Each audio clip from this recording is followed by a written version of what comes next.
Assalamualaikum warahmatullahi wabarakatuh. Perkenalkan, saya Nala Gladisa dari program studi Teknik Geomatika dengan NIM 117210027. Pada video ini saya akan membahas tentang berbagai macam metode pengukuran dan pemetaan yang ada pada geomatika dan geodesi. Pertama ada Sistem Informasi Geografis atau SIG. SIG diartikan sebagai suatu komponen yang terdiri dari perangkat keras, perangkat lunak, data geografis, dan sumber daya manusia yang bekerja sama secara efektif untuk menangkap, menyimpan, memperbaiki, memperbaharui, mengelola, memanipulasi, mengintegrasikan, menganalisa, dan menampilkan data dalam suatu informasi berbasis geografis. Informasi spasial menggunakan lokasi dalam suatu sistem koordinat tertentu sebagai dasar referensinya. Karenanya, sistem informasi geografis mempunyai kemampuan untuk menghubungkan berbagai data pada suatu titik tertentu di bumi, menggabungkannya, menganalisa, dan akhirnya memetakan hasilnya. Aplikasi sistem informasi geografis menjawab beberapa pertanyaan seperti lokasi, kondisi, tren, pola, dan permodelan. Kemampuan inilah yang membedakan sistem informasi geografis dari sistem informasi lainnya. Dilihat dari definisinya, sistem informasi geografis merupakan suatu sistem yang terdiri dari berbagai komponen yang tidak dapat berdiri sendiri. Adapun beberapa alasan penting mengapa SIG semakin banyak digunakan untuk analisa spasial maupun non-spasial.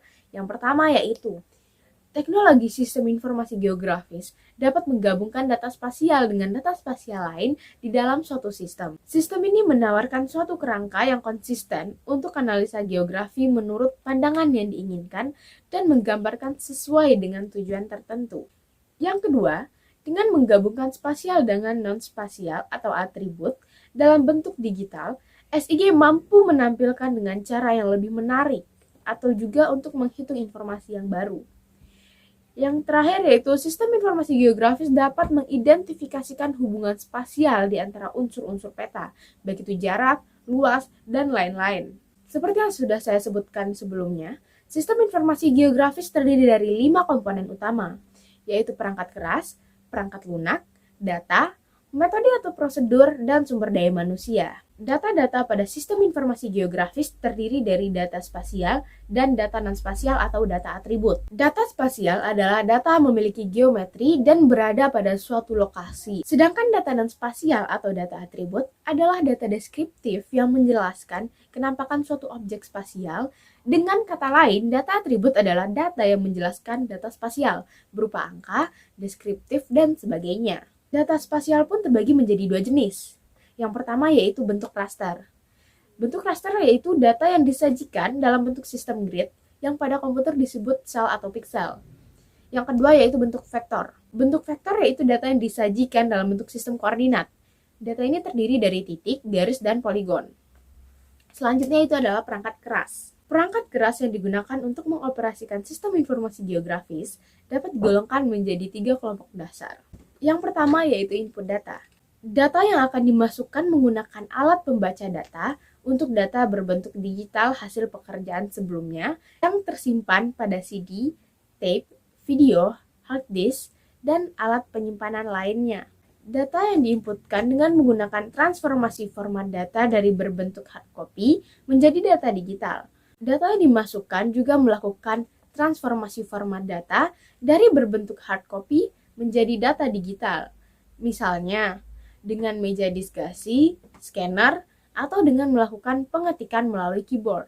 Selanjutnya yaitu manajemen atau analisa data. Kemampuan utama kerja komputer sistem informasi geografis yaitu dapat melakukan manajemen dan analisis data.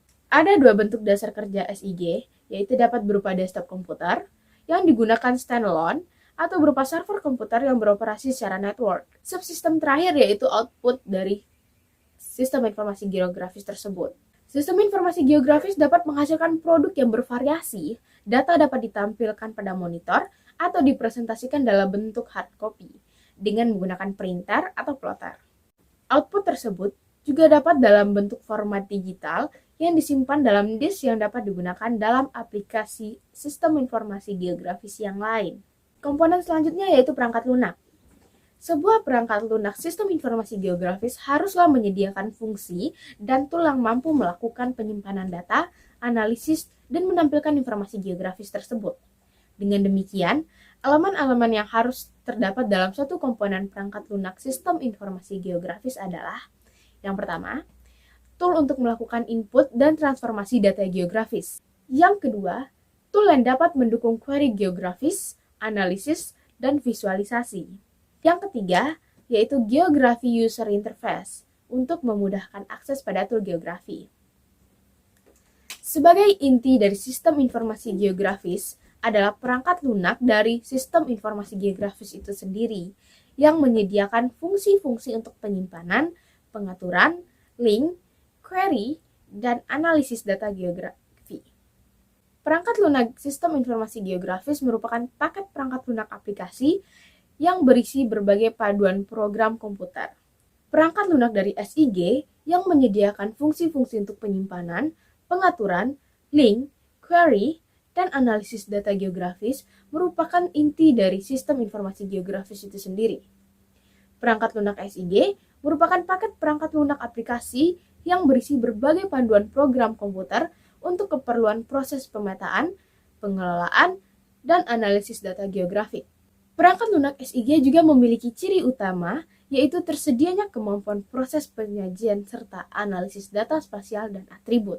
Persyaratan perangkat lunak sistem informasi geografis yang pertama yaitu pengolahan data grafis, pengolahan basis data, analisis dan penyajian data, operasi kartografi, dan aplikasi khusus dengan pengembangan. Komponen selanjutnya yaitu sumber daya manusia. Ada banyak orang yang terlibat. Mereka merupakan orang yang telah mendapatkan pelatihan yang baik tentang sistem informasi geografis, mungkin pada aplikasi spesifik sistem informasi geografis. Seorang operator sistem bertanggung jawab dari hari ke hari terhadap performansi kerja suatu sistem, sedangkan SIG supplier bertanggung jawab dalam penyediaan software pendukung dan update software terbaru dan mode perbaikan suatu sistem. Komponen yang terakhir yaitu prosedur atau metode. SIG yang baik memiliki keserasian antara rencana desain yang baik dan aturan dunia nyata, di mana metode, model, dan implementasinya akan berbeda-beda untuk setiap permasalahan. SIG didesain dan dikembangkan untuk memanajemen data yang akan mendukung proses pengambilan keputusan. Pada beberapa organisasi, penggunaan SIG dapat dalam bentuk dan standar tersendiri untuk metode analisisnya. Jadi, metodologi yang digunakan merupakan salah satu faktor penentu keberhasilan untuk beberapa proyek SIG. Selanjutnya yaitu teknologi penginderaan jauh atau remote sensing. Penginderaan jauh adalah ilmu dan seni untuk memperoleh informasi tentang suatu objek, daerah, ataupun fenomena melalui analisis data yang diperoleh dari suatu alat tanpa adanya kontak langsung dengan suatu objek, daerah, atau fenomena yang akan dikaji. Penginderaan jauh terdiri dari beberapa komponen. Yang pertama yaitu adalah tenaga. Sumber tenaga yang digunakan dalam penginderaan jauh yaitu tenaga alami dan tenaga buatan. Tenaga alami berasal dari matahari dan tenaga buatan biasa disebut pulsa. Penginderaan jauh yang menggunakan tenaga matahari disebut sistem pasif dan yang menggunakan tenaga pulsa disebut sistem aktif. Sistem pasif dilakukan dengan cara merekam tenaga pantulan dari pancaran. Sedangkan sistem pulsa memiliki kelebihan untuk dapat digunakan pada pengambilan gambar pada malam hari. Komponen selanjutnya dari remote sensing adalah objek. Objek penginderaan jauh adalah semua benda yang ada di permukaan bumi, seperti tanah, gunung, air, vegetasi, dan hasil budaya manusia, kota, lahan pertanian, hutan, atau benda-benda yang di angkasa seperti awan. Selanjutnya adalah sensor. Sensor adalah alat yang digunakan untuk menerima tenaga pantulan maupun pancaran radiasi elektromagnetik. Contohnya seperti kamera udara dan scanner. Selanjutnya yaitu detektor. Detektor adalah alat perekam yang terdapat pada sensor untuk merekam tenaga pantulan maupun pancaran. Komponen terakhir yaitu wahana. Wahana merupakan sarana untuk menyimpan sensor seperti pesawat terbang, satelit, dan pesawat ulang-alik. Sistem penginderaan jauh dibedakan atas sistem fotografik dan non-fotografik. Sistem fotografik memiliki keunggulan sederhana, tidak mahal, dan kualitasnya pun baik. Sedangkan sistem elektronik memiliki kelebihan yaitu kemampuan yang lebih besar dan lebih pasti dalam membedakan objek, dan proses analisisnya pun lebih cepat karena menggunakan komputer. Berdasarkan tenaga yang digunakan, sistem penginderaan jauh dibedakan atas tenaga pancaran dan tenaga pantulan. Berdasarkan wahananya, dibedakan atas sistem penginderaan dirgantara atau airborne system dan antariksa atau spaceborne system. Data yang digunakan dalam penginderaan jauh dapat berupa citra foto dan citra digital. Citra adalah penggambaran rekaman suatu objek atau biasanya berupa gambaran objek pada foto. Terdapat beberapa alasan yang melandasi peningkatan penggunaan citra penginderaan jauh, yaitu yang pertama, citra menggambarkan objek, daerah, dan gejala di permukaan bumi dengan wujud dan letaknya yang mirip dengan permukaan bumi.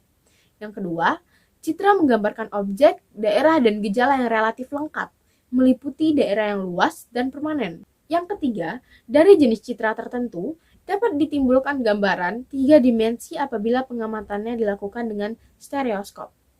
Yang keempat, citra dapat dibuat secara cepat, meskipun untuk daerah yang sulit dijelajahi secara terestrial. Citra foto dapat dianalisis secara visual dan dibedakan berdasarkan spektrum elektromagnetik yang digunakan. Yang pertama, foto ultraviolet.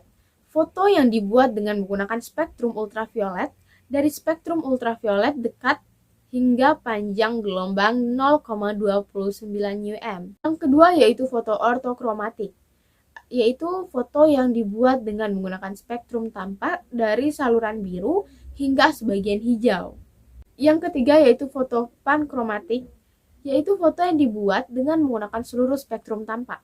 Yang terakhir, foto inframerah asli, yaitu foto yang dibuat dengan menggunakan spektrum inframerah dekat hingga panjang gelombang 0,9 UM dan hingga 1,2 UM bagi film inframerah dekat yang dibuat secara khusus.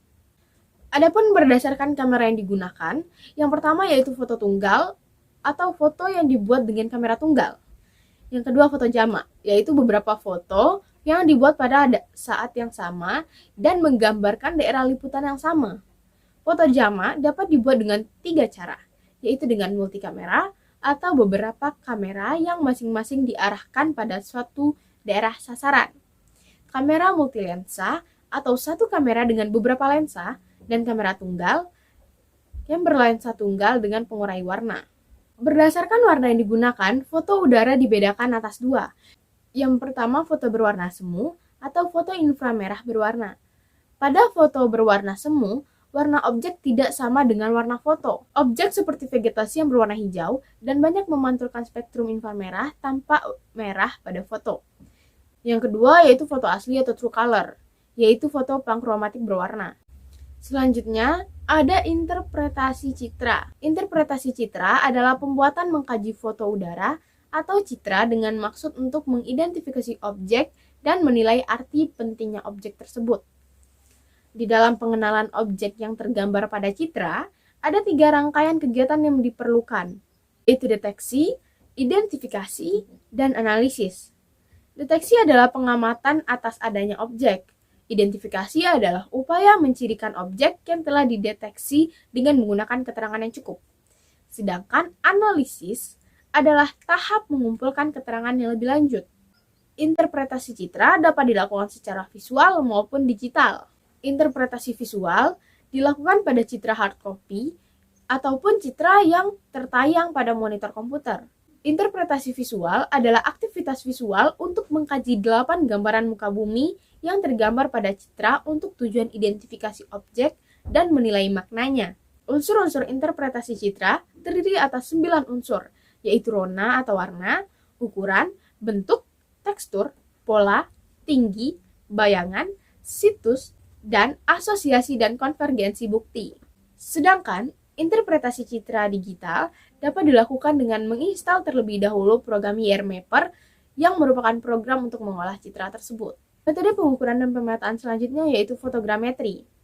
Fotogrametri adalah suatu seni, ilmu, dan teknik untuk memperoleh data-data tentang objek fisik dan keadaan di permukaan bumi melalui proses perekaman, pengukuran, dan penafsiran citra fotografik. Citra fotografik itu sendiri adalah foto udara yang diperoleh dari pemotretan udara dengan menggunakan pesawat terbang atau wahana terbang lainnya. Prosedur analisis fotogrametri dapat berkisar dari mengukur jarak dan elevasi kurang teliti dengan menggunakan alat yang relatif kurang canggih dan memanfaatkan konsep geometrik yang sederhana hingga menghasilkan peta. Konsep dasar dari fotogrametri itu sendiri yaitu yang pertama, pemotretan udara yang dilakukan dengan menggunakan kamera yang dipasangkan kepada pesawat berawak ataupun tidak berawak untuk memotret berbagai objek di permukaan bumi pada suatu area. Selanjutnya yaitu proses pertampalan. Untuk bisa mencakup semua foto luasan area yang kita inginkan, biasanya foto udara tersebut terdiri dari beberapa foto. Maka, foto-foto tersebut perlu kita sambungkan antara satu dengan yang lainnya untuk membuat suatu foto di area yang kita inginkan. Setelah itu ada proses restitusi untuk model 3 dimensi. Setelah proses pertampalan, maka gambar tersebut perlu direkonstruksi agar sesuai dengan kondisi pada saat pemotretan dilakukan, sehingga dapat dibuat model 3 dimensi dari objek yang ada di permukaan bumi dan didapatkan informasi geografis atau informasi objek yang ada di permukaan bumi sesuai dengan data yang direkam. Selanjutnya, yaitu proses plotting atau digitasi. Dari hasil model 3D yang sudah kita dapatkan, kemudian dilakukan digitasi sesuai dengan kebutuhan data informasi yang dibutuhkan untuk wilayah tersebut. Dan yang terakhir yaitu proses penyimpanan hasil dari plotting atau digitasi sebelumnya. Adapun produk-produk dari fotogrametri yaitu pertama mozaik foto, peta garis, dan peta foto. Metode selanjutnya yaitu survei terestris. Survei terestris merupakan kegiatan pengukuran di mana pengamat langsung melakukan kontak langsung dengan objek yang akan dipetakan. Survei terestris dilakukan untuk mendapatkan informasi posisi dari suatu objek yang ada di permukaan bumi. Metode pengukuran survei terestris mencakup pengumpulan data berdasarkan arah, sudut, jarak, dan ketinggian yang diperoleh langsung dari lapangan. Data yang didapat dari hasil pengukuran survei terestris yaitu berupa koordinat X, Y, dan Z, di mana X dan Y adalah data letak suatu pertemuan dari nilai horizontal dan vertikal.